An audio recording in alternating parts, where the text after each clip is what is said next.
It's the most wonderful time. It is that time of year. Again, here we are, the biannual Wish Upon a Star for the Lumbee tribe of North Carolina. Could this be the year that Congress actually puts that gift that they've been wanting under the Christmas tree, that gift of federal recognition, a gift that comes with billions in federal dollars, a gift that's been on the Lumbee wish list for 136 years. Just last night, the U.S. House passed a bill that could make it happen, the Lumbee Fairness Act. We should mention this bill has made it in front of the last 14 Congresses, and it's passed the House before, but they need the Senate. They always have. This time, though, Senator Budd and Tillis, they went to bat for them. They put out a joint statement. It says, "We will continue to do everything we can to get the Lumbee the full federal recognition they deserve." And lots of people feel the same way. In fact, 230 other tribes support this. You might be surprised to know it's one of the only things that President Biden and President-elect Trump actually agree on. So, looks like this might be happening. Finally, the wish is going to be granted. Bah humbug. You see, not everyone supports the Lumbee tribe, like a lot of other tribes.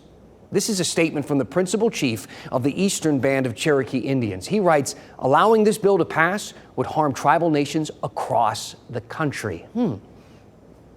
I didn't see that coming. Why is that exactly?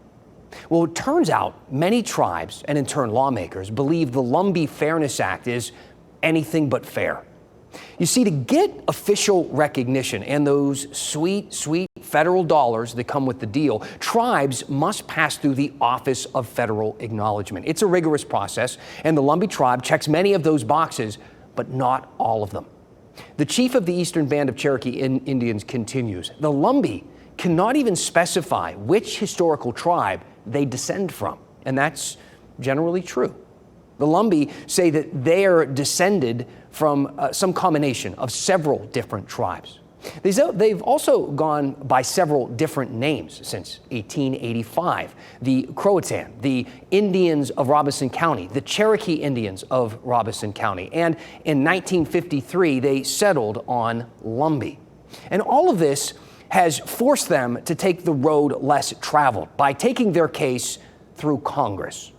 They want lawmakers to make an exception for them, something Congress has done before. Most recently, they did it for a tribe to get federal recognition, the Little Shell tribe of Chippewa Indians of Montana. Congress approved their recognition back in 2019, so it's happened. So why them, though, and not the Lumbee tribe? Well, it kind of comes down to money. Big surprise. That tribe in Montana, they only have 6,000 members. The Lumbee tribe has more like 60,000 members. You see, recognized tribes get money and they get rights, and the tribes that have it don't really want to share it, especially with a group as large as the Lumbee. The federal government gives billions of dollars to tribes across the country, money that helps them to pay for things like public safety and social services and education, and recognized tribes also have a lot of control over their land and what they can do with it. For instance, North Carolina law doesn't allow casinos. We know that, but we have them, don't we? We have tribal casinos run by the Eastern Band of Cherokee Indians and the Catawba Indian Nation. They have casinos. Recognizing the Lumbees could open the door to some competition. In a state, I should say, that won't even pass medical marijuana here in North Carolina, that battle's been going on forever, you can buy it here. The Eastern Band of Cherokee Indians sells recreational marijuana. The Lumbees want their piece of the pie, and many tribes, especially those out west, aren't really keen to share. So think of it this way. Right now, there are 574 federally recognized American Indian tribes in the U.S., all sharing federal money. 229 of those tribes, about 40%, are in Alaska. And right now, Alaska's 229 tribes are made up of roughly 100,000 people. That means at 60,000 people, the Lumbee tribe alone would be getting a pretty big slice of the pie, right? And that's why, despite all the support from President Biden, President Trump, the House, Senators Tillis, Budd, it usually comes down to a Western senator who just won't budge. If they want to keep their jobs, that is. They have to say no.